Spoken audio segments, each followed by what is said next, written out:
크고 작음에 상관없이 주는 것은 정성이고 희생이고 헌신입니다. 내 것을 남에게 주는 것이니 건강한 공동체를 위한 가장 큰 선물이 됩니다. 반갑습니다. 셋단자 754강입니다.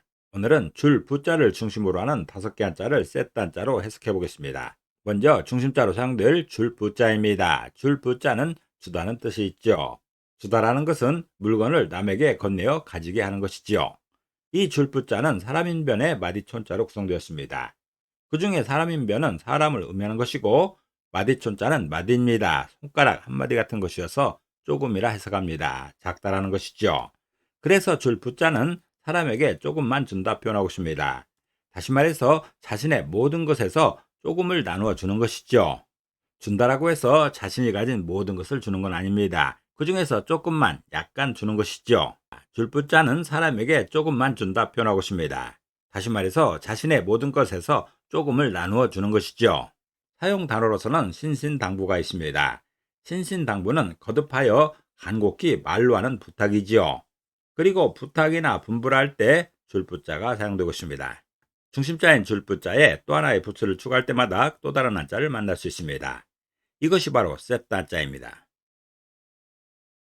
줄부자가 사용된 첫 번째 관련자는 관청부자입니다. 관청부자는 관청을 의미하고 마을을 의미하기도 합니다. 이 관청부자는 집엄자와 줄부자로 구성되었죠. 그 중에 집엄자는 집을 의미하는 것이고 줄부자는 주다는 뜻이 있습니다. 그래서 관청부자는 주는 집이 관청이라 표현하고 있습니다. 다시 말해서 관청에서는 각종 허가를 주는 권한을 가졌죠. 그런 허가를 주는 권한을 준다 표현하고 있습니다. 관청에서는 주는 역할을 합니다. 허가를 주는 것이죠. 우리들이 아무리 내 재산으로 좋은 집을 지었다 하더라도 관청에서 허가해 주지 않는다면 사용할 수가 없습니다. 사실상 집을 주는 권한은 관청에게 있는 것이죠. 집이나 건물뿐만이 아닙니다. 관청에서 허가 주는 것은 참으로 많습니다. 관청 부자는 주는 집이 관청이라 표현하고 있습니다. 다시 말해서 관청에서는 각종 허가를 주는 권한을 가졌다는 그런 설명입니다. 사용 단어로서는 중앙정부가 있습니다. 중앙정부는 지방자치제가 확립된 행정제도에서 전국의 행정을 통할하는 최고기관입니다. 그리고 행정부도 있고 사법부도 있죠. 이럴 때 관청부자가 사용되고 있습니다. 두 번째 관련자는 썩을 부자입니다. 썩을 부자는 썩다는 뜻이 있죠. 이 썩을 부자는 관청 부자와 고기육자로 구성되었습니다. 그 중에 관청 부자는 관청을 의미하고 고기육자는 고기를 의미하고 있습니다. 그래서 썩을 부자는 관청에서 고기가 썩는다 표현하고 있습니다. 다시 말해서 관청은 고기도 썩을 만큼 음습하다는 것이죠. 음습하다는 것은 그늘지고 축축한 것입니다. 관청이 깨끗하고 합리적이라면 그 나라는 굉장히 건강한 것이죠. 그러나 그렇게 생긴 나라는 거의 없습니다. 정도의 차이가 있을 뿐이지 어느 나라 관청이나 썩어 있기는 마찬가지입니다. 아직 시민들이 그 썩은 것을 발견하지 못했을 뿐이지 썩은 것은 있게 마련입니다. 그 정도의 차이가 있을 뿐인 것이죠. 아주 교묘한 방법으로 썩은 데도 있고 대놓고 썩은 데도 있습니다. 썩을 부자는 관청에서 고기가 썩는다 표현하고 있습니다. 다시 말해서 관청에서는 고기도 썩을 만큼 음습하다는 그런 설명입니다. 관청이 얼마나 썩었는가는 통계를 보면 잘 알고 있습니다. 그리고 그게 줄어들질 않습니다. 고기가 썩은 것은 차라리 낫다 할 수 있는 것이죠. 썩을 부자는 고기도 썩을 만큼 음습한 곳이 관청이라 설명하고 있습니다. 사용 단어로서는 절치부심이 있습니다. 절치부심은 이를 갈고 마음을 썩인다는 뜻입니다. 몹시 분하여 이를 갈면서 마음에 새긴다는 말이죠. 그리고 부패나 부식을 할 때 썩을 부자가 사용되고 있습니다. 줄 부자가 사용된 세 번째 관련자는 숙일 부자입니다. 숙일 부자는 숙이다는 뜻이 있습니다. 고개를 숙이는 걸 말하고 있습니다. 고개를 숙인다는 것은 남에게 승복하여 기세가 꺾인 모양이지요. 이 숙일 부자는 사람인변의 관청 부자로 구성되었습니다. 그 중에 사람인변은 사람을 의미하는 것이고 관청 부자는 관청을 의미하고 있습니다. 그래서 숙일 부자는 사람은 관청에서 숙인다 표현하고 있습니다. 다시 말해서 사람은 나라의 권력에 승복할 수밖에 없다라는 것입니다. 나라의 권력을 이겨낼 수 있는 시민은 없습니다. 더구나 관청이 권위적이고 폭압적이라면 그걸 당해낼 재간이 없는 것이죠. 왜냐하면 관청은 나라의 권위를 가지고 허가하는 권한을 가졌기 때문에 그렇습니다. 그 허가를 받아야 시민들이 살 수 있기 때문에 관청에서 허가를 받기 위해 고개를 숙인다는 그런 설명입니다.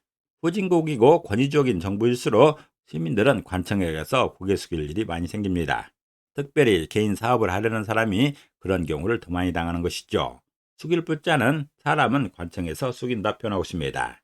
다시 말해서 사람은 나라의 권력에 승복할 수밖에 없는 그런 상황이라는 것입니다. 사용 단어로서는 부왕불교라는 말이 있습니다. 부왕불교는 굽어보나 우러러보나 부끄러움이 없다는 뜻이죠. 하늘에나 세상에도 부끄러움이 없다는 말입니다.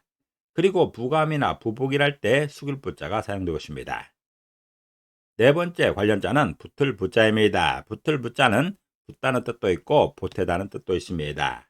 붙다라는 것은 맞닿아서 떨어지지 아니하는 것이죠. 이 붙을 부자는 언덕 부자와 줄 부자로 구성되었습니다. 그 중에 언덕 부자는 언덕입니다. 언덕은 공개된 장소라 해석합니다. 그리고 줄 부자는 주다는 뜻이 있습니다.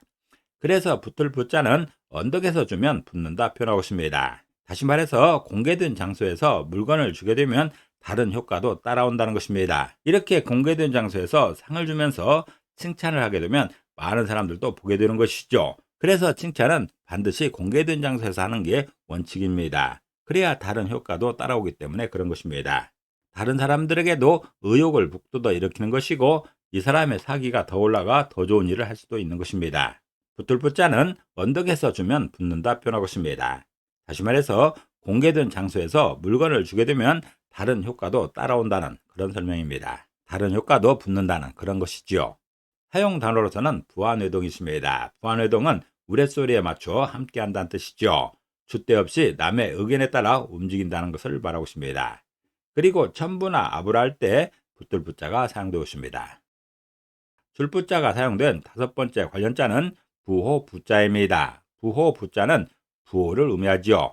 증표를 의미하기도 합니다. 부호라는 것은 일정한 뜻을 나타내기 위해서 따로 정하여 쓰는 기호이지요. 이 부호 부자는 대죽자와 줄 부자로 구성되었습니다.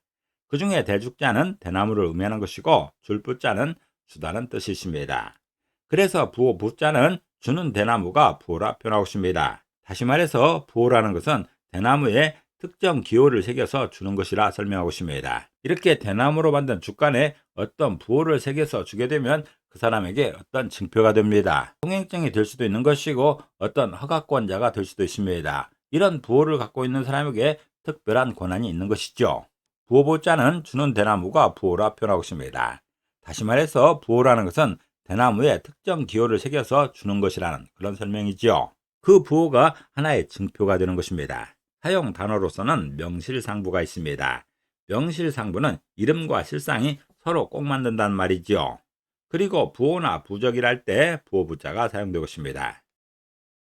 오늘은 셋단자 754강으로서 줄부자를 중심으로 하는 5개 한자를 셋단자로 해석해 봤습니다. 오늘 배운 것을 다시 한번 요약하겠습니다.